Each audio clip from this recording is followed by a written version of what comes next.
Business as usual is challenged every day. It's not about if disruption occurs, it's when. On this original show from Castellan Solutions, we're learning from the world's best leaders so you can be ready for whatever comes next. I'm your host, Cheyene Marling. Michele, I am super uber excited to have you on today's show. Kind of give us a speed dating version of your career to how you've gone to where you are today.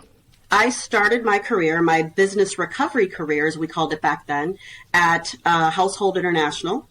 And I was a business recovery specialist. So I got into the career. One of our contacts, one of my colleagues needed to leave on maternity leave. I was a background investigator, and they said, "Hey, Michele, do you want to take over what she's doing while she's out?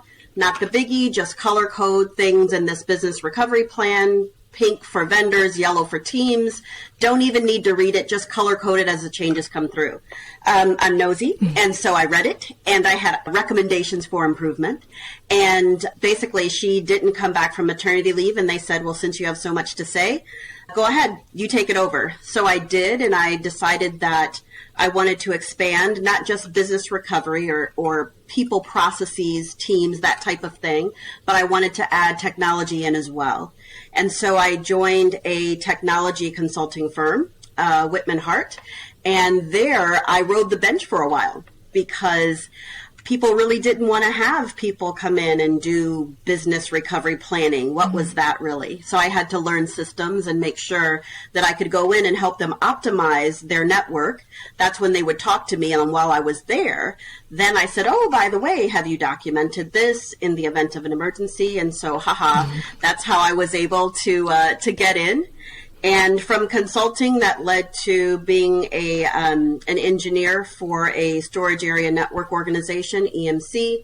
Then I went to Washington Mutual. That's when I moved to Seattle. And from Washington Mutual, I went to Microsoft, where I developed operational enterprise risk management, as well as doing some crisis management pieces. And ultimately, I made it here to Amazon, where I'm the head of global business resiliency, focused on business continuity, workplace resiliency, and crisis management. So looking back at your career, think about one moment that really transformed or really defined your career. I think the start of that was really realizing that what I felt I was destined to do in terms of in the industry, the business recovery piece, in order for me to do that and help organizations as I wanted to, I had to expand my skill set. So I needed to move from solely team information and process information to learning AS400s and Novell networks and Microsoft networks and routers and all that great stuff. And so that was a defining moment. But what I feel has occurred through the years is that I've continued to do things like that. So, for example, even though business continuity is my first love initially, when I went to Microsoft, there was an opportunity for me to tie risk in with it. In terms of risk management, there was an opportunity to start that operational enterprise risk management program. And so I added that on. And then there was an opportunity to tie in governance with business continuity as an operational risk and go from there. So I think initially understanding that I needed to add to my skill set just helped me to continue to add on as the years went through. And now I've got the triple whammy: continuity, crisis management, and resiliency, workplace resiliency. And that's fantastic because you and I have been through the industry for a long time. So you and I both know that back in the day it was DR. And I'm almost positive you were at my first conference, DRJ, also better known as Hurricane Floyd, 99, and everyone was, oh my goodness, yes. And everyone was going back and forth going, is it disaster recovery or business continuity? And it was like a so-called like butting of the heads. No, it's business continuity. It's driven by the business. No, it's disaster recovery. But to your point, look at how much it's transitioned, right? And transformed as a profession. Yeah. It's evolved into looking at the governance, into resiliency, into risk management. So I think that's fantastic. And even the workplace aspect as well. When you look As well it should, because we don't want to get stale. We want to make sure that we're growing with the business, that we're being embedded into the culture of the organization. And we've got a great view, that top line view of all the critical services and functions. So we need to make sure that we stay at that elevated level. Yeah, right at the making it enterprise driven, right at the top level. That's so true. So when you think about putting all of those different pieces together, did you have any obstacles at that point that you really had to work through? Perhaps any obstacles at the executive management level or across the organization? I was blessed for the most part across my career in that I really had sponsorship, and that was super huge. There were times starting out when I would walk into the room and people didn't realize that I was either the technologist or I was the lead. I had one person say, "Oh, great, you're here. Can you start taking notes?" Oh my God. So that was a challenge. Yeah. I met that challenge by saying, oh, you know what, actually, I'm here to lead the conversation. And so what I'd really love to have happen is if we could all engage together. And if you could jot down a few notes while I jot down some notes, just to make sure that we stay on topic, that would be great. But other than that, again, I've been blessed with just really great sponsors across the board that understood the need for business continuity, the need for resiliency, the need for operational risk management, and they were able to really help out. Standard obstacles you run into with having to, in certain roles, really make sure that people understand the value, that it's not just a checkbox. That occurred in pockets across my career. And the key there is really just to make sure that that you understand, do your homework, understand where their sort of trigger points are in terms of what's valuable for them, and be able to tie in business continuity to support that, or risk or resilience or governance. But really do your homework, make sure that you understand where there were challenges and have a story to tell in terms of how you can assist in mitigating those risks through business continuity or other. And that's fantastic, because you do always have to keep that engagement with the executives, right? And even though you've had that sponsorship throughout the time, you still, I'm sure, had to be very cognitive and aware of keeping that storytelling and keeping that activity, and the engagement is so critical, because you never know when something could shift from an executive standpoint, who your sponsor is. But it's great that you've always had that sponsorship. But think about a time when you really had to step out of your comfort zone. How did you overcome that and challenging yourself? I guess it would have been when I had to learn those technology pieces. I didn't know routers and watching packets go back and forth. I didn't know any of that. But I knew that I had a passion and a heart to help organizations get through some tough times. And so I decided that, well, hey, if you really want to do this, this is the route we need to go. And so I did challenge myself in that respect. One of the things that had been a challenge is that early on I would be in meetings, and while I did like to talk, I wanted to make sure that I was able to listen to the conversation first, let it marinate, and then communicate back out. But the challenge was there are times when you can listen so much that you never say anything, and so you miss the opportunity to communicate the value that you would have been able to communicate otherwise. And so I challenged myself to process a little bit quicker. I had a seat at the table, so I needed to speak. And so really make sure that I gave that information. If I don't have 100% of what that is, I know what I'm talking about, and I know that I should have enough to have a value add conversation. So just go for it. So it was really practicing what I preached and taking the risk, calculated risk, but taking that risk to be able to push myself along. So what were some of the challenges that you've had to overcome in the last, 12, 19 months in making sure that your program met the needs of the organization and supporting that growth? You know what? The first word that comes to mind is flexibility. In general, I think a lot of organizations really needed to be flexible in terms of how you applied your resiliency program. Meaning, if you usually take a look at local recovery strategies, and that local recovery strategy was, we're only going to be, out of the office for maybe a week or two. Let's all just work from home. Well, what about when that turns from a week or two to 18 months? And so what are the ramifications of that, and how can we ensure that we can pivot real time to make sure that it's the best thing for the employee as well as the best thing for the organization.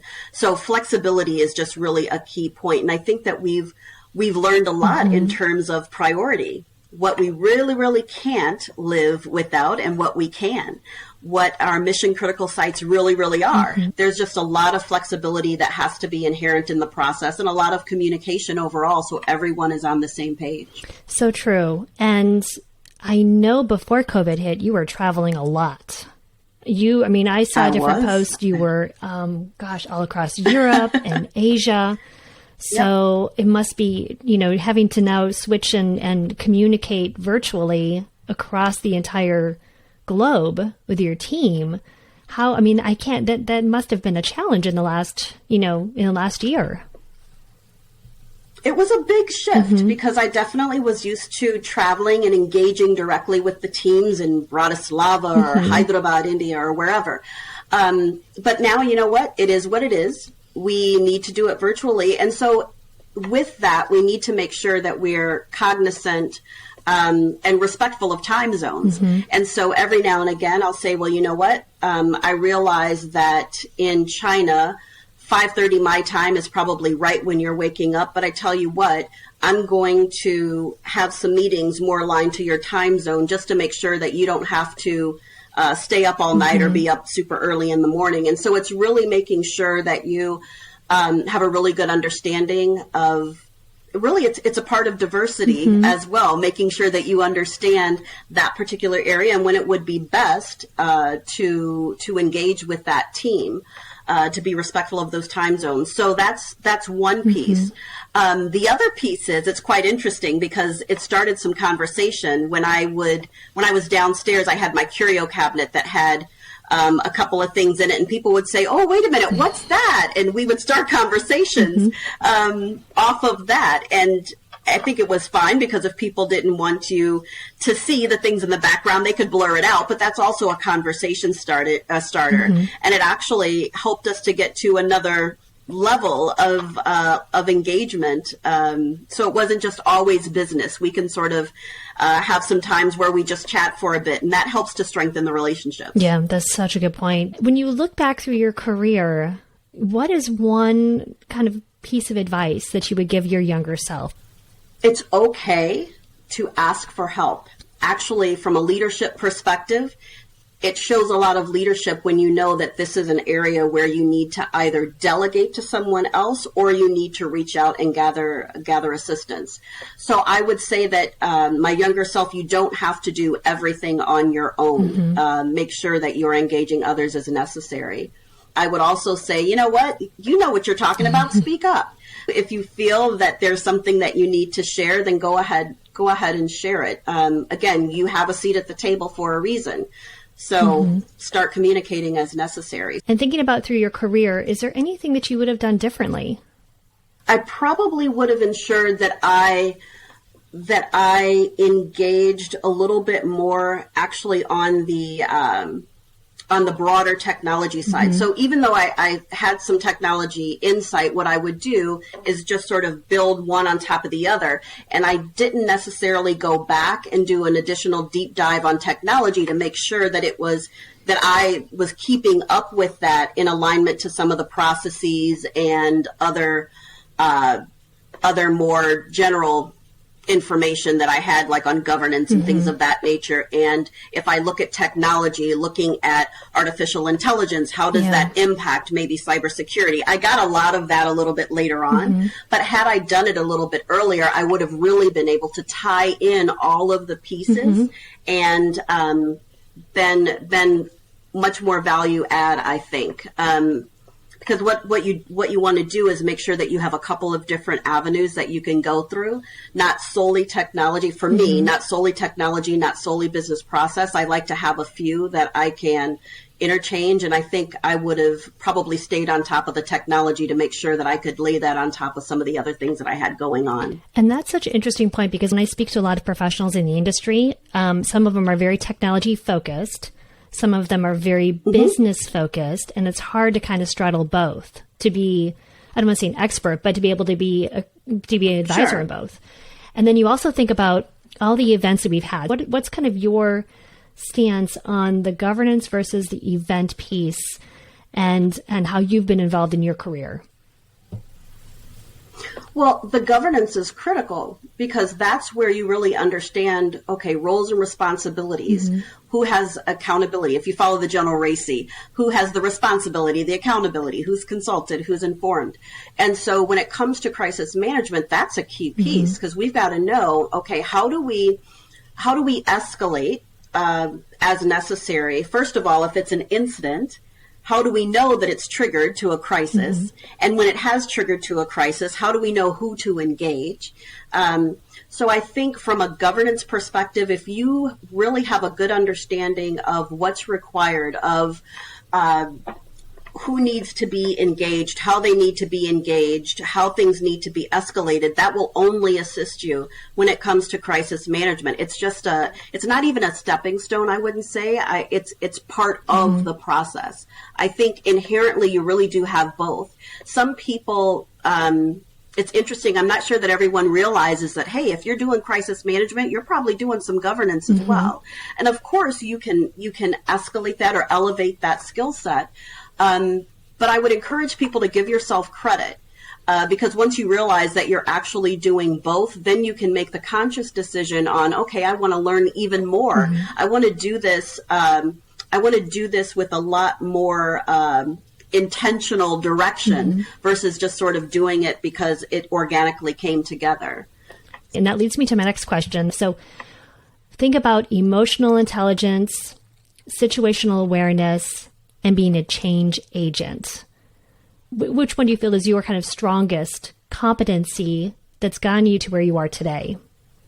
Situational awareness right off the top. You have to recognize sort of, okay, where am I right now? What are some of the things that I should have an eye out for? What type of homework should I be doing in order to be prepared for those conversations? But then right on the heels of that, you've got to make sure that you have the emotional intelligence to understand. You can have all of the certifications in the world. I could know exactly how to rip down a server and put it back together. But if I don't have that emotional intelligence to know how to communicate effectively, then my message in general, my message will not get across. I might be able to provide you with a beautiful server, but that's only on the technology side. How am I going to communicate what the value add truly is from that piece of equipment? So, and then change agent. You know, sometimes we sit in a position and we think, okay, well, this is the position that I'm in, so I can only do this little piece. But once we realize that you need to be able to use all of those other competencies that you mentioned to really influence others and affect change. From a business continuity perspective, there's a lot that we see at the top of the house. And based on what we see in terms of risk appetite and engagement with senior leadership, we may be able to come up with a couple of recommendations on our own that could potentially assist the organization in going one way or another. And so being able to recognize that you truly are a change agent, the information that you've been able to gather through your analysis or through your conversations, your interviews, that can be used not only for present current state, but that can be used for future as well. That can be used for strategic engagement with additional groups and the evolution of the organization. You know what you know. And so if there's something that that you feel you need to communicate, feel free to do so. Use that emotional intelligence to make sure that you're communicating it effectively. Know that you are a change agent, and just make sure that you can provide those other skill sets of negotiation and sales and all of those things. All of those are pieces and skill sets to the business continuity program, and you've got it. Just trust yourself. Trust yourself to be able to move forward in that. Thanks for listening to this episode of Business Interrupted. I'm Cheyene Marling for this Leaders episode. To get more insights and resources, head over to castellanbc.com and follow along wherever you get your audio.